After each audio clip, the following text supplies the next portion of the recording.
It began 8 months after my husband died. The nausea, every morning like clockwork as soon as I stood up from bed.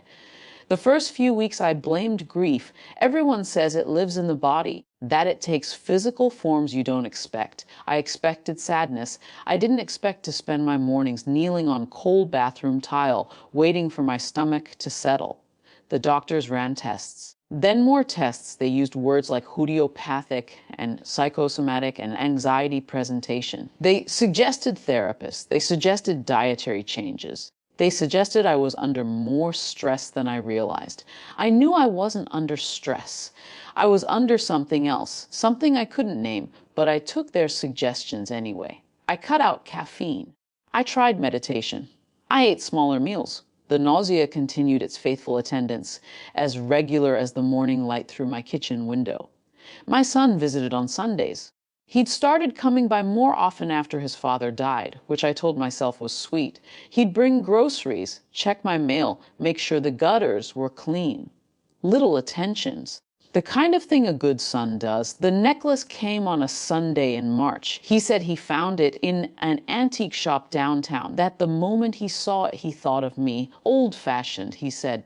Elegant, like something from the year they met, him and Dad. I cried a little when he clasped it around my neck. He watched me in the hallway mirror, his hands still on my shoulders. "It suits you," he said.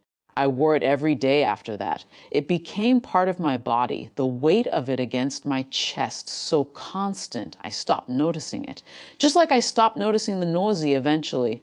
It was simply there, like weather, like the hour, like the shape of my life now. The antique shop was an accident, a rainy Tuesday, a broken watch I'd been meaning to have looked at. A door I'd passed 100 times without entering. The bell above it chimed when I pushed inside. The air smelled of old wood and metal polish. The repairman was behind the counter, older, with the kind of attention that felt like being read. He looked at my watch, named a price, said come back Thursday. Then he looked at my necklace. Not casual. Not the way people glance at jewelry. He looked at it the way you look at something you recognize but shouldn't. "Where did you get that?" he asked. I told him. "My son," I said, "a gift." He was quiet for a moment.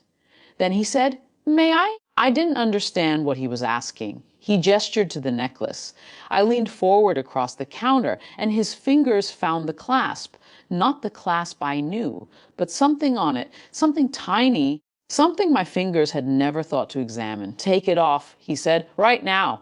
Not loud. Not urgent the way people expect from warning, just certain." I fumbled with the clasp. My hands didn't work right. He waited. When I placed it on the counter between us, he didn't touch it.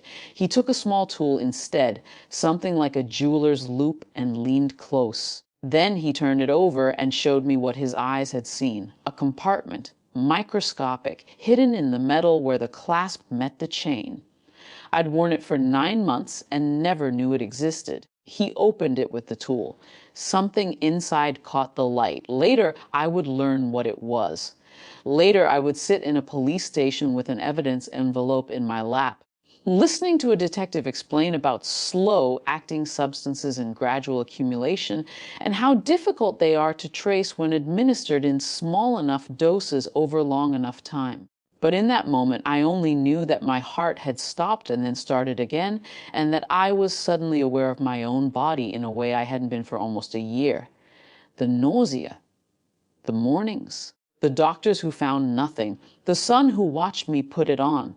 I walked home without the necklace. The rain had stopped. The air felt different on my skin.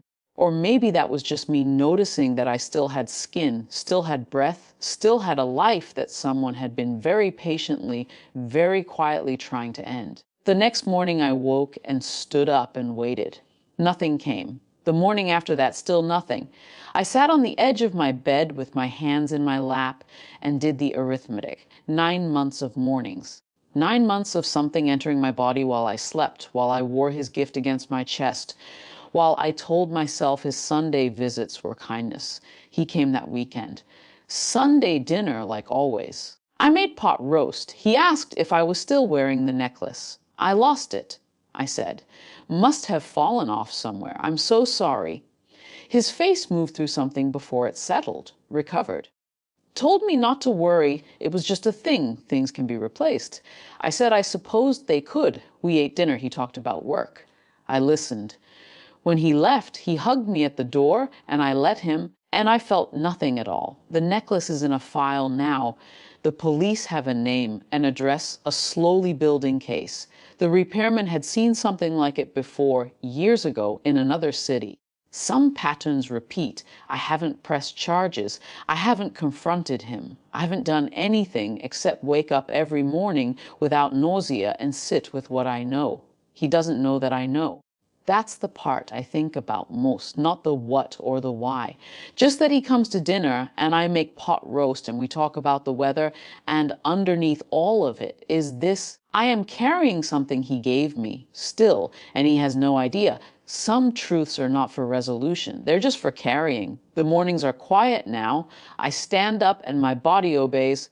And I think about the repairman's face when he looked at me and said, "Take it off right now." He didn't know me. He had nothing to gain. He just saw something wrong and said something true. I don't know if that's hope. I don't know what it is, but I'm still here. And every Sunday I make pot roast.